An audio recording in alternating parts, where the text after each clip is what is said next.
বিল্লুর বউ অনেক খুশি হয়ে যায়, কারণ ব্ল্যাক ডায়মন্ডের বাচ্চা হবে। কিন্তু ব্ল্যাক ডায়মন্ড এটা কোনোভাবেই মানতে পারে না। আর এইদিকে ব্ল্যাক ডায়মন্ডের একটা গার্লফ্রেন্ড আছে, সারাক্ষণ ওই গার্লফ্রেন্ডের সাথে কথা বলে। এভাবে কিছুক্ষণ ভাবার পর ব্ল্যাক ডায়মন্ড চিন্তা করে তার বউকে পাহাড় থেকে ফেলে দিবে, তাই তার বউকে বুঝিয়ে পাহাড়ের দিকে নিয়ে যায়। তখন তো সাথে সাথে ব্ল্যাক ডায়মন্ডের গাড়ির মধ্যে তুলে ফেলে। মূল কারণটাই হচ্ছে ব্ল্যাক ডায়মন্ডের বাচ্চা হবে, যার কারণে তার বউকে একেবারে দেখতেই পারে না। তখন তো পাহাড়ের কানিতে গিয়ে ব্ল্যাক ডায়মন্ডের বউকে ব্ল্যাক ডায়মন্ড ধাক্কা মেরে ফেলে দেয়। তারপর কি হয় সেটি দেখার আগে তোমরা যদি মাকে ভালোবেসে থাকো তাহলে এই ভিডিওতে লাইক করে চ্যানেল সাবস্ক্রাইব করে যাবে আর কমেন্টে লিখে যাবে আই লাভ ইউ মা। ব্ল্যাক ডেমনের বউ তো পাহাড় থেকে পড়ে যাচ্ছে, আর ওই দিয়ে ব্ল্যাক ডেমন সাথে সাথে চলে যায়। এই জঙ্গলের পাশ দিয়ে যাচ্ছিল বিল্লু। বিল্লু তো কাটতে কাটতে এগিয়ে দেখে এখানে একটা বিড়াল আহত অবস্থায় পড়ে আছে।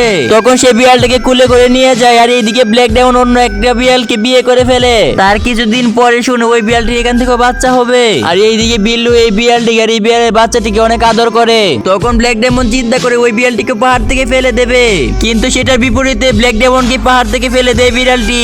বন্ধুরা, পরের পার্টি পেতে ভিডিওতে লাইক করে চ্যানেলটি সাবস্ক্রাইব করে দাও।